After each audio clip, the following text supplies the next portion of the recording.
और यहाँ सब पूछते हैं, कहते तुम कौन हो, उज्जैन वाले हो कि मथुरा वाले हो कि नैमिष वाले हो। ये कोई नहीं पूछता तुम गुरु वाले हो कि नहीं हो, तुम गुरु के हो कि नहीं हो, ये कोई पूछता ही नहीं, क्योंकि वो गुरु के है नहीं।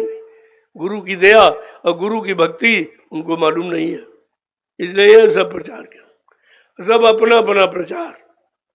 क्या गुरु ने अपना प्रचार किया था?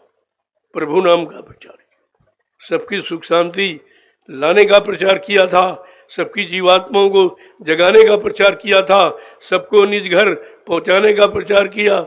ये स्वार्थी चेले अपना प्रचार कर रहे। एक कह रहा बाबा जी हमको नामदान का आदेश दे गए, वो ये प्रचार कर रहा। एक कह रहा हमको उत्तराधिकारी बना गए, इसके अलावा कोई प्रचार नहीं। इस प्रचार से तुम्हें क्या मिलेगा? वो अपना व्यक्तिगत लाभ कह रहा है, और तुम इतने कान के बहरे, आंखों के अंधे और बुद्धि के हीन हो कि तुम बातें नहीं समझ पा रहे हो। इसमें हमारा क्या लाभ है? वो अपने लाभ की बात कह रहा और साफ साफ कह रहा गुरु मर गया, तो फिर वहां करने क्या जाते? तुम गुरु के यहाँ जाते थे, गुरु की सुनने जाते थे, गुरु की मानने जाते थे, गुरु भक्ति करने जाते थे, अब उसने कह दिया गुरु मर गया, तो इसका मतलब ये काम हुआ कुछ नहीं होगा। वो तो कर नहीं सकता, उसने किया नहीं कभी, वो सत्संगी भी नहीं है। मैं स्पष्ट कहता हूँ, ना वो सत्संगी है, ना वो नामदानी है, ना मतलब संस्था ट्रस्ट का कोई मेंबर, कुछ भी नहीं है। वो तो ड्राइवर है। ड्राइवर संस्था का व्यक्ति नहीं होता।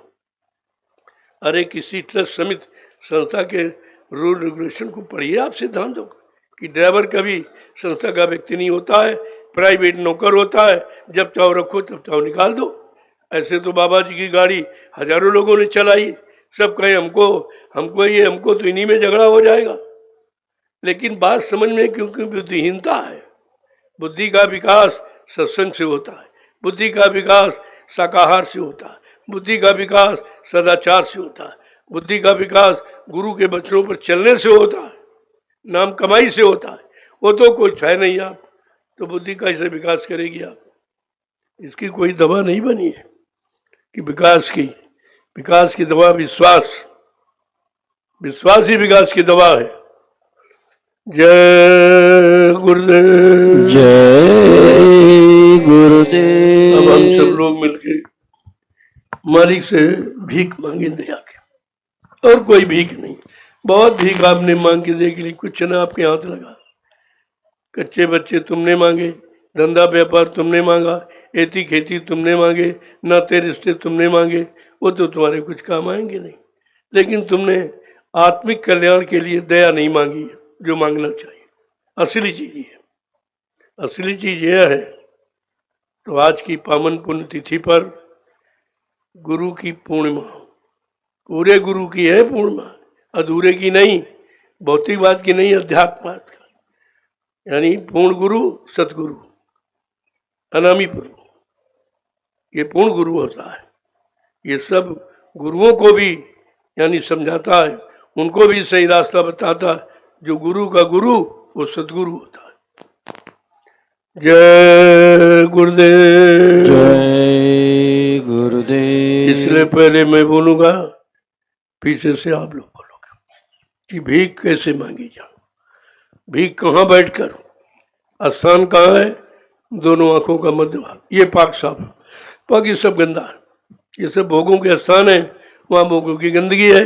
वहीं से तुम प्रार्थना विनती कर दो, सुनी नहीं जाती आपको। इसलिए दोनों आंखों के मध्य भाग जीवात्मा का स्थान ही है। वो नीचे नहीं गई, वो जानती है नीचे गंदगी है, हमारा वो स्थान नहीं है, हमारी कोई मांग नहीं है, इसलिए वो वहीं बैठी है।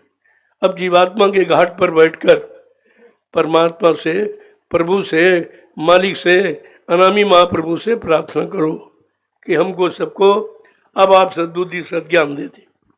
हम सब भूले भटके जीव हैं, कितने युग निकल गए, इसी काल के जाल में फंसे, हम निकल ही नहीं पा रहे हैं। और जो शक्ति थी वो हमने सब इसी भोगों में खर्च कर दी है। अब मेरे पास कुछ नहीं, मैं शक्तिहीन हो गया, मैं बुद्धिहीन हो गया, मैं चरित्रहीन हो गया, मैं विवेकहीन हो गया, कुछ नहीं। तो कम से कम, अरे कुछ नहीं तो फरियादें करो, प्रार्थना करो। प्रार्थना आंतरिक बल है, क्योंकि प्रार्थना आंतरिक बल है, ये जवान से नहीं, आत्मा से। इसीलिए बार बार कहता हूँ आत्मा से प्रार्थना करो। आत्मा की आवाज़ परमात्मा सुनेगा, क्योंकि आत्मा उसी की है। जैसे बेटे की आवाज़ माँ बाप जरूर सुनते हैं, कितना भी खराब बेटा हो फिर भी माँ बाप कभी खराब नहीं कहते हैं, उसकी सुनते हैं। ऐसे आप फरियाद करोगे तो आपको पिछले जन्मों की गंदगी थोड़ी वो मतलब समझेगी। उन्होंने समझी भी नहीं है और आपसे पूछा भी नहीं कितना भोग करके आए हो, कितनी गंदगी खा के आए हो, कितने पाप करके आए हो, कितने हत्याएं करके आए हो। किसी से कुछ नहीं पूछा और आपको शरण में ले लिया और गोद में बैठा लिया और नामदान दे दिया आपको। कहाँ पूछा? यहाँ तो लोग पूछताछ करते हैं, लेकिन इतनी बड़ी चीज अमोलक धन आपको दिया, पूछा कुछ नहीं। इसको कहते हैं दया, इसको कहते हैं दयालु कृपालु। वो कहीं पूछते नहीं, हो तो जानते हैं सब कि तुम कितने गंदे खराब हो। अगर ये पूछने लगेंगे कोई यहाँ टिक ही नहीं पाएगा, कोई टाने के लायक ही नहीं। इसलिए मालिक से फरियाद करो।